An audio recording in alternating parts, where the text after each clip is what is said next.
Good morning. My name is Bruce Branham. I'm a faculty member in the Department of Crop Sciences, and today I'd like to talk to you about currants, black currants, which are a crop that we use in our agroforestry systems research here at the University of Illinois. Before I get started, however, I would like to acknowledge the sponsors for the Digital Agronomy Day and to thank them for their support of our programs. Today we're going to talk about agroforestry. I know a lot of farmers are looking at how can they diversify some of their plantings as climate change has an impact on corn and soybean production. And this is an area that I think has a lot of potential. It's going to take a lot of work and takes a lot of investment. The problem with agroforestry, and agroforestry is simply using tree crops to farm, in other words, to produce the food, the fiber that we would need. So an example is one of the crops we have out here are hazelnuts.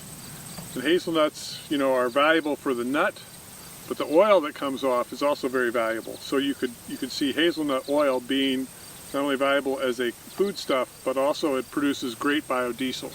So there are applications beyond just food production. But the idea of agroforestry is that you plant once and then you harvest for the next 30 or 40 years.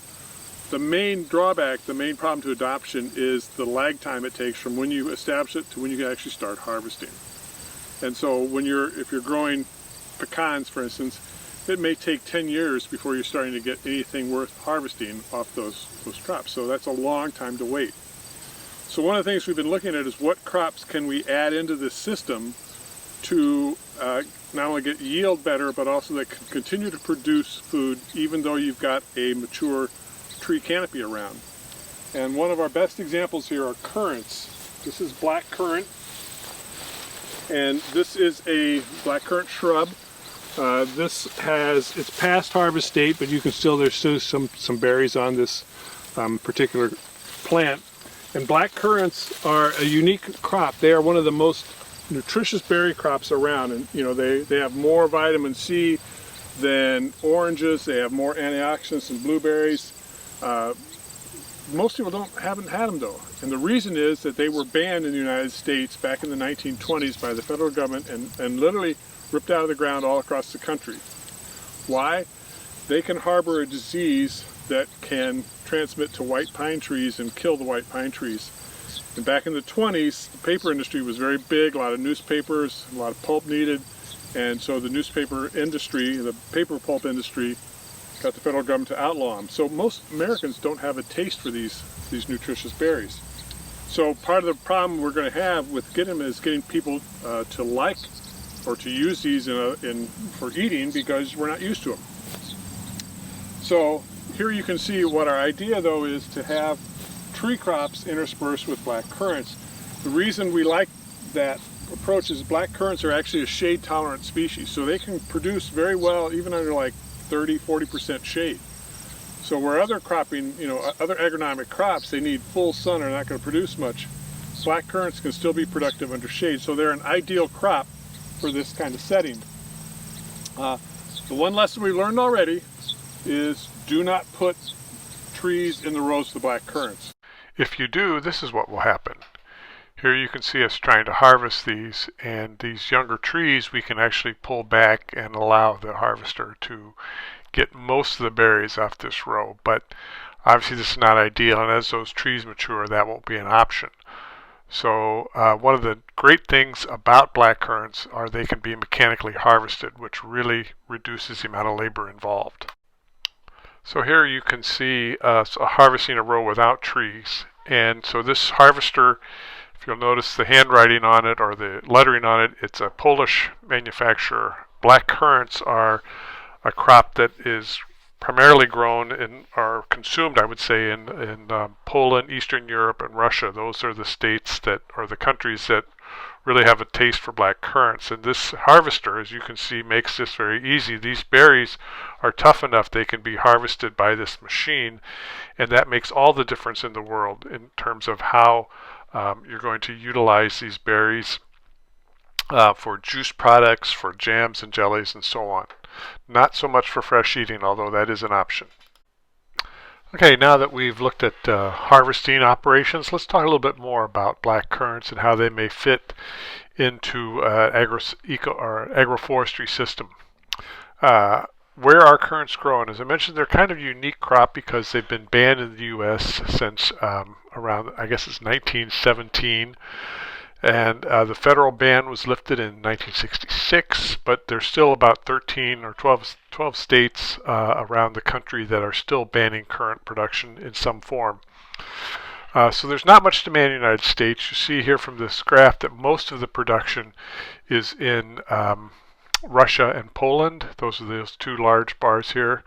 And then lesser amounts in places like Australia and New Zealand, but very little in the United States currently. So that's one of the headwinds for adopting this crop.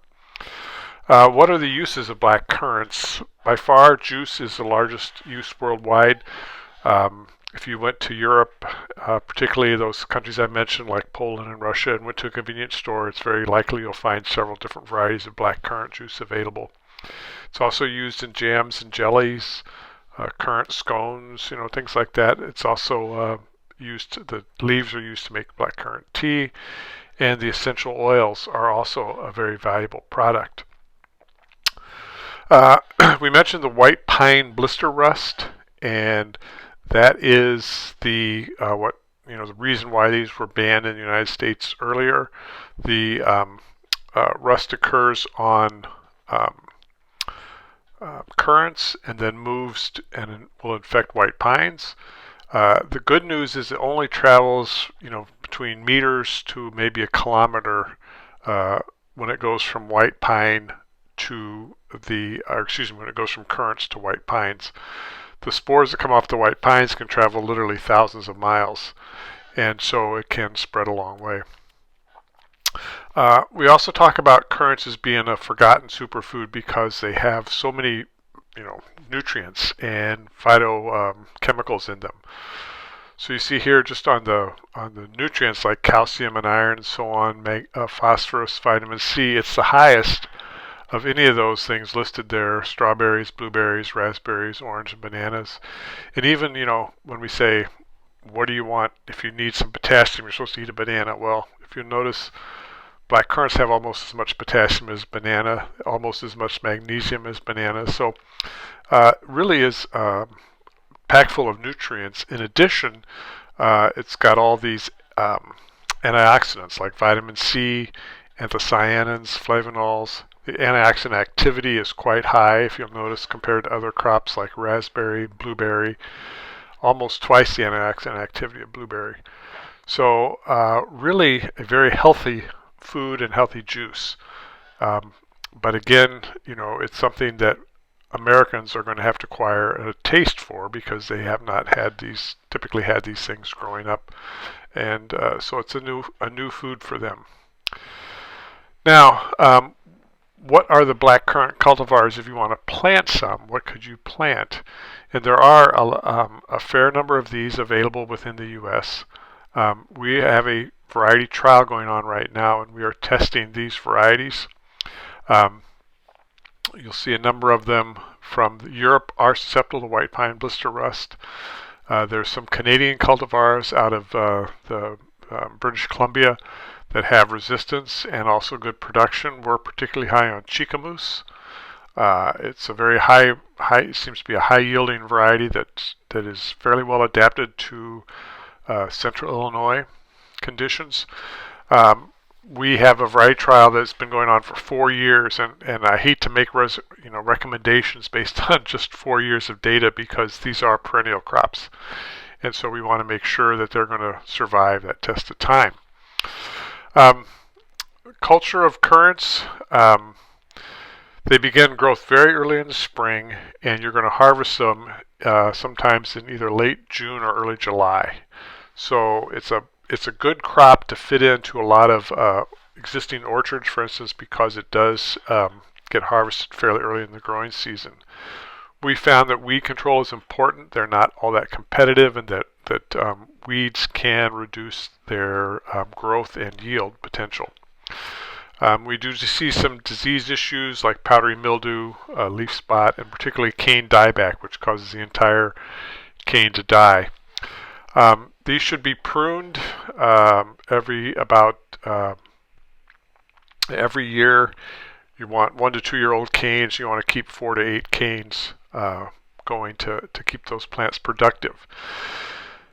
If you really want to be least the most labor efficient, some producers have gone to coppicing, that is cutting off at the base about 1/3 of their plants every year. And you're going to sacrifice some yield from that, but instead of doing that hand pruning, you can just go through with something that can cut these plants off at the base very quickly. And so you can really reduce the labor because you can harvest with a machine, and you can do this, and then it really becomes a very easy system to manage. Again, the big problem is we have to get a market for these things. All right, so we call currants the forgotten superfood because of the things we've talked about, the nutrient contents, the phytochemicals that it has. So it's an excellent product, and it fits really well in an agroforestry system because it can start producing early. We can get a harvestable yield typically at 3 years after planting.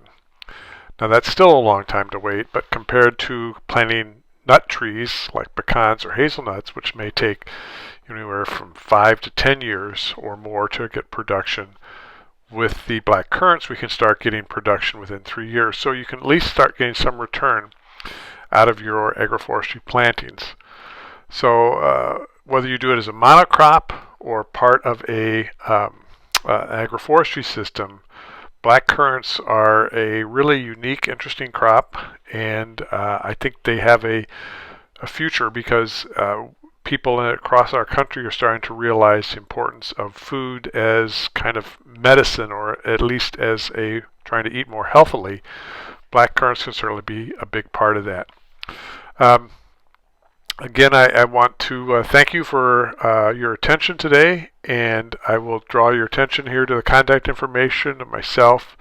Eric Wolski is a PhD student who has been working on the CURRANT project, and Kevin Wolfs and the Savannah Institute were instrumental in getting this project started and continue to be developing agroforestry systems across the Midwest. So if you have any questions, feel free to contact us. Thank you.